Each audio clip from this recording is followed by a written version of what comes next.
Hi there makers, it is Jo here from Minerva, and today I am here with another addition to our Alteration series.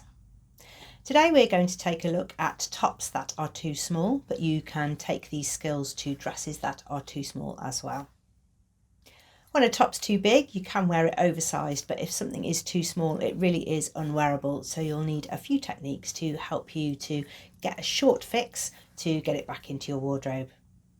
Obviously, you'll be aiming to not make clothes that are too small for you, so you'll need to make sure you measure accurately first using the measurements on the pattern, and also check the finished garment measurements because that will show you how much ease is in the pattern draft. It might be that you've changed size for some reason, but you have something that is your favourite garment and you want to bring it back into your size range so that you can wear it again. Got 3 examples today, and I'm going to give you 3 different techniques to make your tops a little bit bigger. My first garment example is something that I've had for many years. I've had this over 15 years. It is a shearling gilet. It's never in fashion, it's never out of fashion. It's a great layering piece. I love to put it on top of dresses, shirt and jeans combinations, and I really love it. And of late I've been having to wear it open because I can't do it up. And actually it's a really cozy layer, so being able to do it up is quite key really. So I want to do something about this. Okay, so the length is good on this, but I can't quite do it up across my bust and around my hips at the bottom. And that makes it a little bit tight in the underarm. So if I want to wear something with a raglan sleeve or a larger sleeve, it's a little bit all scrunched up. It's fine across the back. I just need to add some width. So for this one, I'm going to add a panel in the side, and it's got a side seam, so I can work with that. I'm going to unpick the side seam and put some fabric inside. Now, this is a shearling, so it's a difficult fabric, and I'm not going to be able to match it or get anything like it. I've been looking for years. So I'm going to go for a contrast, and I'm also going to go for a stretchy fabric so that I've got lots of movement for when I'm driving or moving around. I've chosen a tubular rib, and that's going to give me lots of ease in that underarm, and it will give me a few more centimetres in the underarm so that I can wear my garments underneath, especially if I want to layer up with a jumper. So I've split the side seam. I haven't got very big seam allowances here to work with, but I've got a piece of tubular rib. It's a really strong ribbing fabric, so it matches the weight of the fabric that I'm dealing with. I want to make sure that I get a neat finish at the end, so I've joined a piece into a complete tube shape for strength. I have got the rib going vertically here. I've got a join, and I've got the join on the inside. With fabrics right sides together, I've clipped those to the jacket, allowing for that little turnover at the top. That way everything can be neatly folded over at the end. I've sewn down here with a 3 length stitch, and I've kept it in the same groove line as the original seam where I unpicked. It's attached it really neatly from the right side, and now I'm going to put right sides together to attach the other side. Again, taking into account that little fold hem at the top and the bottom. This is it attached now, so I've added quite a width there on the side seam. You can experiment with how wide you want that to be. And now I can hand sew down the shearling over the top so that I get a neat finish.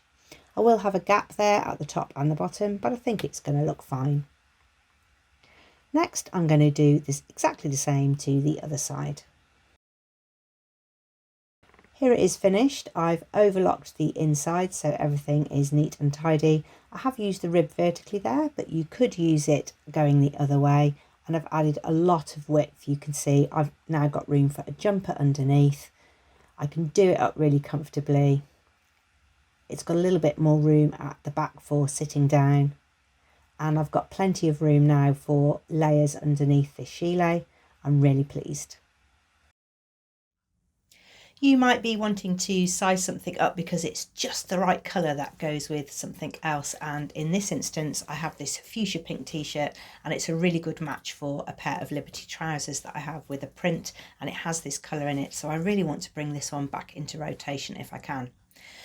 My face is a picture in this, but it is so tight. It's tight around the arms particularly and across the hips. And although the bust is actually not too bad, that's just a fitted shape, and it's got a V-neck which is helping a little bit, but the arms are so tight it's really uncomfortable to wear. So on this one we're going to add some panels that go from under the arm through the arm side and down to the hip. So this is similar to the last make, but this time I'm going to harvest a piece of fabric. So I've taken a little off the length and I'm going to use that piece, unpick the side seam and insert a piece from sleeve hem to the waist hem. I've unpicked that piece off the bottom, so I've got a nice width. And I've actually just trimmed down the side. I didn't want to unpick all that overlocking, so I've just taken a little bit off the side because I know I'm adding plenty with my inserts.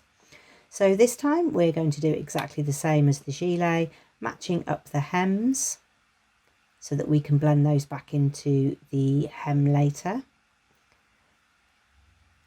Don't want to stretch the fabric, and I want to make sure that it's matched up at the underarm as well.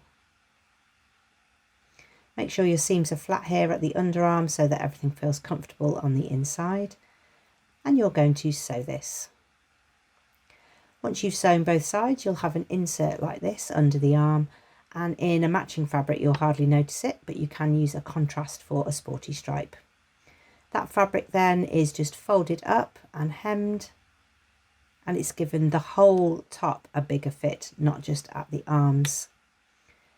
You'll get more bust room, hip room, waist room, and a slightly different fit t-shirt. So you can see now I've got much better sleeve. I can get my fingers under there. It's a little bit shorter in length and I prefer that. It's given me a little more width in the waist so it's not pulling or tight. And that little Go Faster stripe is just under my arm from the sleeve to the hem. It's made it a really comfortable fitted t-shirt. Sometimes your garment might only need changing in one place, and this next top is a real example. It was a struggle to get on and off. It's really tight across the hip. So although the bust fit is fine, the V-neck is fine, the room in the upper shoulders is good, it sits too tight across my hip, so then it rides up and it's not comfortable to wear. In this instance, I'm going to just change the hip width and not change anything else about the garment. Again, you might want to try and match your fabrics. If it's a garment that you've made, this is a homemade one. It is the Joan woven top from Stylark. It's only a size 8. I wouldn't normally wear a size 8. I'd normally wear a size 12 on the top, but actually the top is a really good fit. The 8 bit isn't working across my hip, so that's where I should have checked the finished garment measurements for the hip width. I guess when I was making the top I was more concerned about the bust fit, but actually the hip fit's not quite working there. This one is made in a viscose linen mix. It's a really nice natural colour and it goes with lots of my garments, so I'd really like to be able to wear it. You can see the shape of this Joan top does go slightly in at the hip, which is my problem, and it's got quite a deep facing on, so I'm going to take this facing off and harvest that piece of fabric. So I'm unpicking the hem here, I've done most of it, and then I can take that off and use that for my inserts. This piece of fabric is now going to go into these side seams, and I've unpicked those so I can add 2 triangles. This piece of fabric will be cut on a different grain, but I'm just adding it as a little feature on the side and it won't be noticeable. I've cut a triangular shape, but I've added a little bit of seam allowance each side, and I'm going to cut 2 of those, 1 for each side of the top. I haven't taken it to a point at the top, it's got a flat top, so I've got a little bit of handling room and fabric at the end to press into the corner at the top of the side split. Match up the hems and pin the raw edges together with your seam allowance that you've allowed, and take that right up to the split.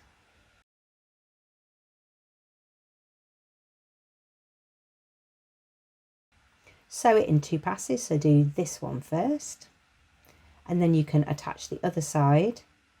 You might have a little bit of discrepancy here, but you can cut and trim this out. The main thing you want to do is to join your seam line into the point at the top of your previous line. You don't want to catch any of the seam allowance there, you want everything to be flat, You can give everything a press and finish the raw edges on the inside. I've added 1.5 inches to one side and 1.5 inches to the other, giving me 3 inches extra hip room. I've overlocked the raw edge and now I'm going to add a double folded hem because of course I've lost my facing. Once the hem is complete, you can see that on the inside everything looks really intentional and it's a really neat alteration. They do just look like little feature inserts on the side and it looks really good, a stylish addition. So now you can see I've got better hip room, I've got plenty of space there now at the front and it sits well across the shoulders and the bust and the arms, so this is now able to be worn. You can see at the back it's much better, it's not riding right up to my waistband, and this one is back in rotation. If you don't have any fabric to harvest, then you're going to need a different technique which will give you a little bit more room all around. So I'm going to take a cut from the shoulder to the hem and create a space to add an insert of fabric. Try and work with what you've already got. So I'm taking a line here 15 centimeters from the center front and it's going up to the shoulder without disturbing the facing at all.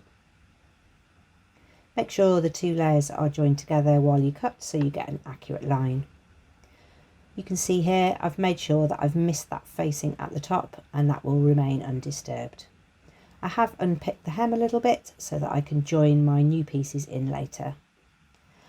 I'm going to cut along that line, creating a new space to add some fabric. You can make this as big as you wish. You're going to measure that length, including a seam allowance for the shoulder and the hem allowance at the bottom.